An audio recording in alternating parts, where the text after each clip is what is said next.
অদ্ভুত একটা ইমোশন আছে আর কি ওটা নিয়ে। অনিন্দা ছাড়া কাজ করেছি পরবর্তী চট্টোপাধ্যায়ের সঙ্গে, তথাগত অনিন্দ, অনিন্দ ব্যানার্জি, দীক্ষা, পার্থ সেন, অনিন্দিতা সর্বাধিকারী, সৌমিক সেনের একটা ছবিতে কাজ করেছি, ছবি এখন রিলিজ হয়নি। নয়ডাতে 5 বছর তো না, নয়ডাতে আমি 1 বছর। ওখানে ধরো কলকাতায় চলে এসেছিলে কেন, মানে বাইরে কেন কাজ করার ইচ্ছে হলো না? ওটা না, বাইরে কাজ করার ইচ্ছে ছিল, থেকে এসেছিল যে কলকাতায় হয়ে আমি বাংলা হয়ে কাজ করবো, মুম্বাই সেরকমভাবে প্ল্যানিংটা ছিল না আর কি।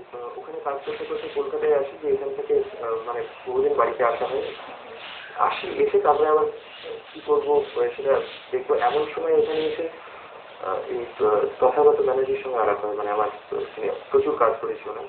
তো তারপরে এই আলাপটা হওয়ার পর ওখানে একটা পর একটা হতে থাকে, তারপরে আর বেরোতে পারি।